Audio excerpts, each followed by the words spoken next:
किसके आने की खुशी में मैं सुबह से ही लग गई हूँ ज़ोरों शोरों से और कर रही हूँ घर का कोना कोना साफ़। तो हेलो दोस्तों, welcome to my new blog. कैसे हो आप सब? उम्मीद करती हूँ कि आप सब बहुत अच्छे होंगे और आप सब भी अपनी अपनी लाइफ में खुश होंगे। तो दोस्तों, इसी के साथ करते हैं अपने न्यू ब्लॉग की शुरुआत। तो देखिए, अभी सुबह का टाइम है और सुबह के आज बज रहे हैं, अभी सुबह के 6:30 बज रहे हैं और उठते साथ ही ना मैं लग गई हूँ अपने घर की साफ़ सफाई में। वैसे तो उठ तो मैं गई थी 5:30 बजे, चाय वगैरह करके, बर्तन वर्तन धुल करके फिर। और पिंटू की छुट्टी भी है तो पिंटू अभी सो रहा है। तो किचन में भी ना थोड़े जाले आ गए थे तो किचन की भी साफ़ सफाई कर दी हूँ। फिर आ गई थी मैं ये रूम की थोड़ा साफ़ सफाई करने। वैसे इतना तो गंदा नहीं हुआ था, लेकिन थोड़ा सामान जो है ना तो व्यवस्थित रखना था, क्योंकि सर रोज़ इधर उधर हो जाते हैं सामान। कभी हम यहाँ से उठाते हैं फिर उसे वापर के फिर दूसरी जगह रख देते हैं। तो इस वजह से ना जो घर में सामान होते हैं ना वो इधर से उधर बिखर जाते हैं और इस वजह से ऐसा लगता है कि घर में कितने सारे ज़्यादा सामान हैं। वैसे तो हमारा रूम भी बहुत छोटा है और सामान जो है वो तो है ही, ज़रूरत की हिसाब से ही है। तो अभी देखिए, ऊपर की जो फल्ली वगैरह है ना मैं सब साफ़ कर रही हूँ। पिंटू सो रहा है और पंखा जो है मैंने सीलो कर दी हूँ ताकि वो उठे नहीं, उसकी नींद ना ख़राब होए। और अपने लग गई हूँ अपने घर की साफ़ सफाई में। मैं सोची कि टाइम पर साफ़ सफाई कर लूँ तो नहा धो लूँगी टाइम पर, क्योंकि ना हमारे यहाँ तो इतना बहुत ज़्यादा ही गर्मी हो रही है। 10 बज गए ना तो फिर मन ही नहीं करेगा कि कुछ भी साफ़ सफाई करूँ मैं। बहुत ही गर्मी है और बहुत ज़्यादा ही कड़क धूप हो रही है यहाँ पर। तो मैं क्यों कर रही हूँ साफ़ सफाई, मेरे हस्बैंड आने वाले हैं तो बस उसी लिए जो भी है घर में ना हर चीज़ व्यवस्थित साफ़ सफाई कर रही हूँ। क्योंकि आते ही उन्हें ना हर सामान अगर ना घर बिखरा हुआ दिखेगा ना तो कहेंगे कि मतलब साफ़ सफाई नहीं किया हुआ है, इस तरह से मतलब पूरा बिखरा पड़ा है। तो कोई भी आता है ना, तो किसी के भी मतलब कोई भी आए घर में तो पहले ही ऐसा रहता है कि ना घर में हर चीज़ परफेक्ट हो जाए तो सामने वाला जो भी आए वो देखकर भी मतलब थोड़ा खुश रहे कि हाँ सब साफ़ सफाई अच्छे से की हुई है। सामान सब व्यवस्थित रख देती हूँ। और यहाँ पर है शीशा, कंघी, तेल वगैरह जो भी है ना, और पिंटू की दवाई की बोतल, क्योंकि उसे बुखार रहता है ना, कभी भी जैसे हो जाए तो जो बाकी जो दवाई पड़ी रहती है ना सिरप, तो वो मैं ऐसे ही रख देती हूँ। क्योंकि कभी रात बिरात अगर हो भी जाए तो घर में दवाई पड़ी रहती ना, तो जब तक उस पर देख लेती हूँ एक्सपायरी नहीं है तब तक तो रखती हूँ घर में। अगर एक्सपायरी हो गया तो उसे मैं बाहर डाल देती हूँ। तो ये सब यहीं पर सामान पड़ी रहती है ना, तो बस सभी को ना ये डब्बा लेकर के आ गए थे तो ये डब्बे में मैं रख रही हूँ। क्योंकि बार जो भी छोटी मोटी सामानें हैं वो इसमें डाल दे रही हूँ ताकि बार बार गंदा होने का झंझट भी न रहे। और ऊपर से ये डब्बा सिर्फ साफ़ कर देंगे तो क्लीन हो जाएगा। ये डब्बा ना खाली पड़ा हुआ था घर में तो मैंने बोली चलो इसमें ये सब जचा देते हैं, थोड़ा बिखेरा भी कम हो जाएगा घर में।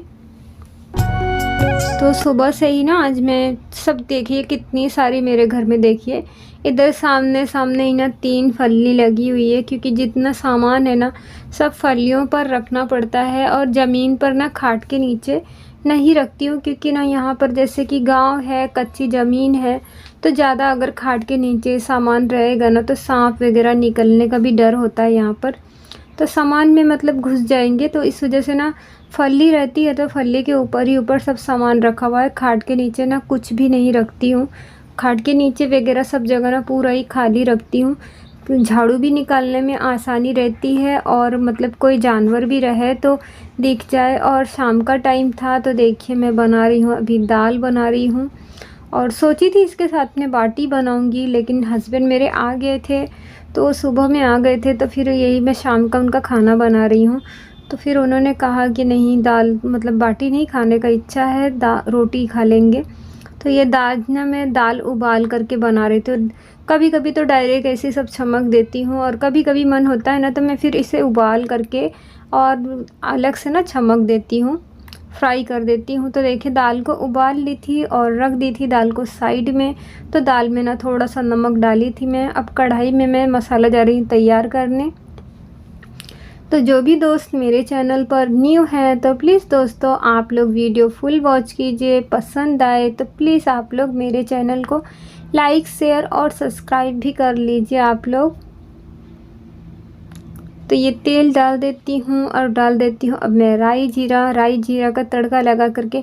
ऐसे तो कड़ी पत्ता भी मैं डालती दाल में, लेकिन ना उसकी महक से ना फिर उनसे खवाया ही नहीं जाता है ज़्यादा मतलब खाना, तो फिर कड़ी पत्ता मैं नहीं डालती हूँ। कभी से मन हुआ ना तो जैसे चावल वगैरह भूजने में ही कड़ी पत्ता यूज़ करती हूँ।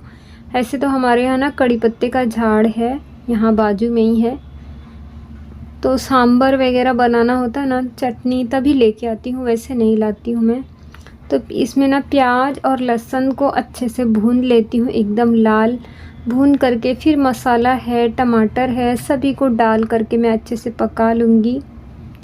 पिंटू तो मेरा कह रहा था कि मम्मी दाल के साथ में बाटी ही खाना है, लेकिन हस्बैंड कह रहे थे नहीं रोटी खाना है। अब मैं बोली दोनों को अलग अलग तो नहीं बना सकती हूँ, तो कोई भी एक ही चीज़ बनेगी, तो वही जो भी बनेगा। तो मैंने बोली चलो रोटी बना देते हैं।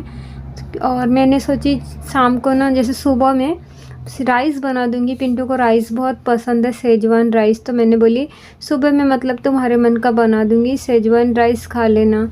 तो वो फिर मान गया मेरा बेटा, तो बोला कि चलो जो ही बन जाएगा खा लूँगा, सुबह मेरे मन का बन जाएगा। तो इस तरह से ना घर चलाना पड़ता है, और घर में बच्चों को भी ना मनाना बहुत ही मुश्किल होता है, लेकिन ना फिर मनाना ही पड़ता है, क्योंकि कोई भी चीज़ बनाए ना तो वो शौक़ से खा ले तो सही लगता है। अब मेरी दाल जो है वो अच्छे से मेरा मसाला फ्राई हो गया था, और मैं इसमें डाल देती हूँ दाल को, और 5-10 मिनट तक ना हम इसे अच्छे से पकाएंगे, ताकि ये मसाला और दाल जो है एकदम एक तार हो जाए। तो वापस मैं इसे ना टोप में ही पलटी कर देती हूँ, क्योंकि कढ़ाई बहुत बड़ी है, तो इस हिसाब से टोप में ही सही रहेगा। टोप थोड़ा छोटा है, और जो भी बर्तन है तो इकट्ठा कर देती हूँ मैं, जब तक कि दाल रख देती हूँ, और सारे बर्तनों को इकट्ठा कर देती हूँ, और किचन को कर लेती हूँ थोड़ा सा क्लीन, थोड़ा सा साफ़ सफाई कर देते हैं, झाड़ू वाड़ू निकाल देती हूँ किचन का।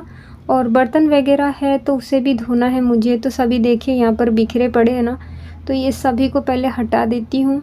और ना यहाँ पर पंखा नहीं है ना, तो उस वजह से ना सीढ़न बहुत ज़्यादा हो जाती है, क्योंकि बर्तन वगैरह सब यहाँ पर जैसे गीले बर्तन होते हैं ना, तो सीढ़न बहुत हो जाती है यहाँ पर। तो चलिए मिलते हैं आप लोगों से नेक्स्ट